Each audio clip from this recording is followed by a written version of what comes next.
جی ناظرین، بریک سے پہلے بات ہو رہی تھی فرانس کی، جہاں کے مسلمانوں کے خلاف ایک نئی قانون سازی ہوئی ہے، اور اس قانون کے بعد، اس کی منظوری کے بعد بے تحاشا ایسے جو ہیں وہ اختیارات حاصل ہو جائیں گے فرانس کے حکام کو، جس کے مطابق گھروں میں جو مسلمان بچوں کو قرآن کی تعلیم دی جا رہی ہے اس پہ بھی چیک ہوگا کیا پڑھایا جا رہا ہے۔ مدارس کے اندر، سکولز کے اندر، جتنے اسلامک سینٹرز ہیں ان کے اندر بھی ایک ایسی جو ہے نگرانی، کڑی نگرانی ہوگی، اور جو ریاست مقرر کرے گی وہ پڑھایا جائے گا۔ اور یہ صاحب یہ کس طرف جا رہے ہیں معاملات؟ دیکھیں، فرانس جو ہے نا ایک بانی ہے سیکولرزم کا۔ 115ویں سالگرہ کے اوپر یہ انہوں نے بل پاس کیا ہے۔ 115ویں سالگرہ تھی کہ religion has no business with the state, کہ ریاست کا مذہب کے ساتھ کوئی تعلق نہیں، ہم آج سے امن سے رہیں گے۔ 115 سال کا مطلب یہ ہے کہ آج سے تقریباً 1905 میں، اور دنیا میں امن ہو جائے گا، اور دنیا میں امن ہونا چاہیے نا اس کے بعد۔ بالکل صحیح۔ پہلی جنگ عظیم تمہارے باپ نے لڑی ہے، دوسری جنگ عظیم تمہارے باپ نے لڑی ہے، تو چرچ آ گیا تھا، وہ مسلمان آ گئے تھے۔ تم نے رنگ کی بنیاد پہ، تم نے نسل کی بنیاد پہ، تم نے زبان کی بنیاد پہ، تم نے علاقے کی بنیاد پہ تم نے 16-17 کروڑ بندہ مار دیا۔ ریلیجن کو تو آپ نے دھکے دے کے 115 سال پہلے نکال دیا۔ جس بنیاد پر تمہارا ملک فرانس وجود میں آیا، اس بنیاد پر تم نے کروڑوں بندے مارے، اور آج تم صرف 250 لوگوں کی بنیاد کے اوپر ایک قانون پاس کر رہے ہو کہ اب 2015 سے لے کے اب تک 250 بندے جو ہیں وہ مارے گئے ہیں، اور اس میں مسلمان بھی شامل ہیں، اس میں نان مسلم بھی شامل۔ وجہ یہ ہے، آپ نے ڈاکٹر حمید اللہ صاحب سے کوئی ملاقات نہیں ہوئی، بڑے بلا کے آدمی تھے۔ ڈاکٹر حمید اللہ صاحب نے فرینچ پہ قرآن شریف کا ترجمہ کیا ہے، اکیلے وہاں رہتے تھے، میں کمرہ دیکھا میں ان کو وہاں جا کے۔ ان کی محنت اتنی بڑی تھی کہ ہر روز 3 سے 4 فرینچ مسلمان ہو رہے تھے۔ اچھا۔ اور کہا جاتا تھا کہ French will be the next country جہاں شریعت نافذ ہو سکتی ہے۔ اچھا۔ یہ باقاعدہ وہ جو سروے تھا پی یو کا 2007 میں آیا تھا کہ یورپ میں پہلا ملک ایسا ہے فرانس کہ جہاں کسی نہ کسی دن شریعہ لاء نافذ ہو جائے گا۔ کتنی تیزی سے مسلمان بڑھ رہے ہیں۔ 3 سے 4 لوگ روزانہ، 50 لاکھ کی اس وقت تعداد ہے مسلمانوں کی وہاں پر، 50 لاکھ۔ اور سب سے بڑی بات یہ ہے کہ وہ شہروں میں کنسنٹریٹ کرتے ہیں، اور شہر جس کے پاس ہوں وہی ہوتے ہیں۔ 5 ملین مسلم۔ اچھا، ان قوانین کے بعد کیا ہوگا 50 لاکھ مسلمانوں کے خلاف 2-3 چیزیں؟ سب سے بڑی بات دیکھیں، 347 ووٹ ملے ہیں اس کو، لیکن 151 ووٹس اور بھی ہیں کہ جو وہاں پر موجود ہیں، جنہوں نے کہا ہے کہ بھائی اس طرح تو میں اگر اپنے آپ کو یہودی تعلیم تو میں یہودی بھی، یعنی دنیا میں سب سے سٹرونگسٹ جو سینٹر ہے وہ یہودیوں کا فرانس میں ہے۔ وہ بیلویل میں ان کے سینوگاگز میں نے خود جا کے دیکھا، اس پورے علاقے میں آپ کو کوئی دکان نہیں ملے گی اور سوائے یہودیوں کے۔ جس وقت اسرائیل میں 1967 میں انہوں نے جنگ جیتی تھی تو جو ڈیوڈ بن گوریان تھا اس نے جشن وہاں فرانس میں منایا تھا۔ فرینچ جوش ہیں وہ، کیونکہ جرمن سے بھاگ کے وہیں آ کر انہوں نے آگے بنا لی تھی وہ سارے۔ اور قانون میں انہوں نے صرف اسلام کو ٹارگٹ کیا۔ وہ کہتے یہ ہیں کہ مین سٹریم مدرسے کے علاوہ آپ کسی قسم کی کوئی ایجوکیشن جو ہے نا وہ نہیں حاصل کر سکتے، even in the home school. لیکن ان کو کس نے کہا ہے کہ ہوم سکول میں یہ نہیں پڑھایا جاتا؟ یہ انٹرنیٹ یہ بند کر دیں گے، یہ قرآن کی تلاوت اس کے اندر سے بند کر دیں گے، یہ واٹس ایپ بند کر دیں گے۔ 92 عورتیں پورے فرانس میں حجاب لیتی ہیں، پورے والا صرف 92، جو مکمل حجاب ہوتا ہے صرف آنکھیں، کہ جی سیکورٹی کے خطرات ہیں۔ اور 92 عورتوں کے اوپر 600 لوگوں نے ووٹ دیا تھا، ایم پیز نے، ان 90 عورتوں سے ڈرتے تھے، صرف 90 عورتوں سے۔ اللہ نے پورے فرانس کو حجاب پہنایا، کرونا، مرد بھی اور عورت بھی، دونوں۔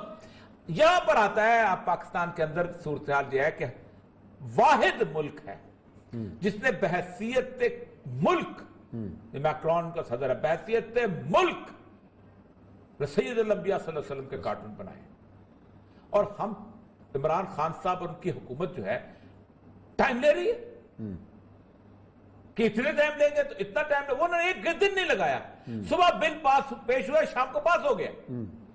آپ کہتے ہیں نہیں، ان پارلیمنٹ کے لوگوں کو جو یہاں سے کھاتے ہیں، اللہ کی اس دھرتی پر زندہ ہیں، لا الہ الا اللہ محمد رسول اللہ پڑھتے ہیں، ان پارلیمنٹ کے لوگوں کو صبح جانا چاہیے۔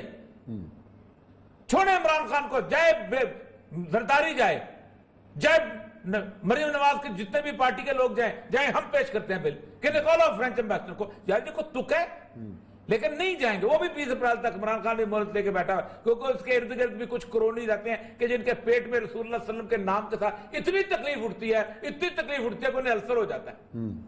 نہ زبان کا بھی السر ہوتا ہے, اور چونکہ بول سکتے نہیں ہیں تو پیٹ کا السر تو انہیں ضرور ہوتا ہے.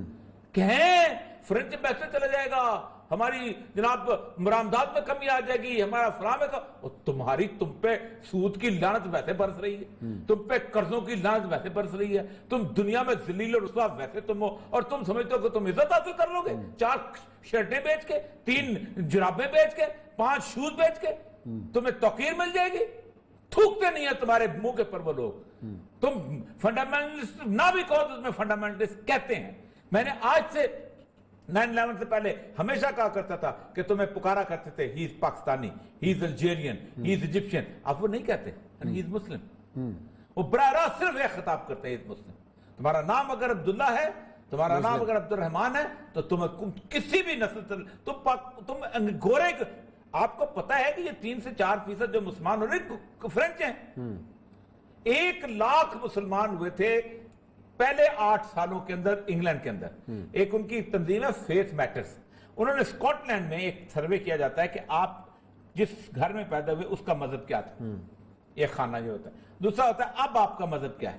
جب انہوں نے کمپیئر کیا تو انہیں حیران رہ گئے کہ ہیں مذہب اور اس کا خانہ دونوں میں اختلاف آ رہا ہے. تو 1 لاکھ مسلمان, اس کے بعد انہوں نے فیتھ میٹرز کے ساتھ آگے پہ اسٹڈیز شروع کی. اس سے پتہ چلا کہ 2 سے 3 لوگ روزانہ انگلینڈ میں مسلمان ہوتے ہیں اور 3 سے 4 یہاں مسلمان. اور دوسری بات یہ ہے کہ وہاں آپ نے سیکولرزم میں, ماڈرن سوسائٹی میں یہ ہوا کہ آپ نے ہر بندے کے ہاتھ میں کنٹراسیپٹیو پکڑا دیا, آپ نے ہر ایک بندے کے ہاتھ میں جوش پکڑا دیا. اب وہ کہتا ہے جہنم میں گئی یہ میری اولاد, اس پہ میں خرچہ کروں جس میں مجھے اولڈ ایج ہوم میں چھوڑ کے جانا, اس میں خرچہ کروں کہ جو مجھے جوتیوں میں رکھے گی. وہ کہتا ہے ٹو ہیلپ وتھ جنریشن پیدا نہیں. میکسیمم ایک بوڑھے کے اوپر 5 نوجوان ہوں تو سوسائٹی اچھی ہوتی ہے. وہاں 2 بوڑھوں کے اوپر 3 نوجوان رہ گئے ہیں, اور مسلمان تو کہتے ہیں نہیں ہم تو بچے پیدا کریں گے. وہ ان کی یہ اب مسئلہ یہ ہے کہ اس اتنے بڑے ایشو کے اوپر پاکستان, آپ کو پتہ ہے کہ 88 چینل ہیں پاکستان کے, کوئی ایک بولا یا ابھی فرانس کے اندر فیشن شو آ رہا ہوگا نا تو ان کی لیڈیں لگی ہوں گی, لگتی. ابھی فرانس کے اندر یہ فلانا جو آ جائے نا کہ اس کو پکڑا گیا تھا صدر جو ہے وہ اس سے میڈ کے ساتھ حرکتیں کرتے ہوئے, ان کی لیڈ فرسٹ لیڈ بنی ہوگی. لیکن اتنا بڑا ایشو ہو گیا امت مسلمہ کا, کوئی نہیں بولے گا, سارا دن یہ چل رہا ہے وہ چل رہا ہے. اچھا میرا سوال یہ ہے 50 لاکھ مسلمان ہیں, ان قوانین کے خلاف جو اس کا جو آئے گا رد عمل آپ کریں گے جی کہ گھر کے اندر آپ نہیں پڑھا سکتے. آپ نے یہ بھی لکھا کہ اگر کوئی حکومت اس پہ چھاپا مارتی ہے مذہبی اسکول کو اور عبادت گاہ مسجد بھی بند کر دی جائے گی. مطلب اتنا بڑا 50 لاکھ کے سامنے میں ایک سینیریو بتاتا ہوں اور پھر میں اس مسلمان کیسے مجھے بہت ناراض ہوتے ہیں باہر والے.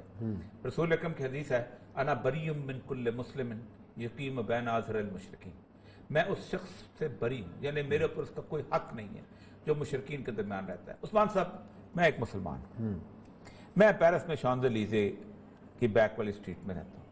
صبح سویرے میں اپنے دفتر جاتا ہوں اور میرا دفتر ایفل ٹاور کے پاس ہے. میں کم کا 8-10 گلیاں کراس کرتے ہوئے جاتا ہوں, ہر گلی کے موڑ کے اوپر مجھے رسول اکرم صلی اللہ علیہ وسلم کا کارٹون لگتا ہے.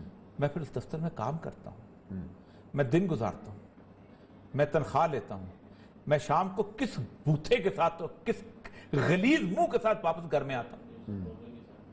اور یہ آئے ہیں, اس شہر میں رہتے رہے ہیں, اس ملک میں رہتے رہے ہیں, اور پھر یہ کہتے ہیں ہمیں سید الانبیاء سے محبت ہے, ہمیں ان سے عقیدت ہے. ڈوب مرنا چاہیے انسانوں کو. کیا کرنی ہے انہوں نے زندگیاں جس میں پورا دن آپ سید الانبیاء کے کارٹونز دیکھتے رہے. میں نے تو دور سے سنا ہے اور میرا خون کھولتا ہے. اور جنہوں نے وہاں عمر گزاری ہے, جن کے وہاں گھر ہیں, جن نے وہاں ان کے ملکیت ہے, یہ قیامت رسول اللہ کی شفاعت کے منتظر ہوں گے. چلیں جی بریک کا وقت ہے, بریک کے بعد آئیں گے اور ذکر کریں گے سینیٹر مشاہد اللہ خان.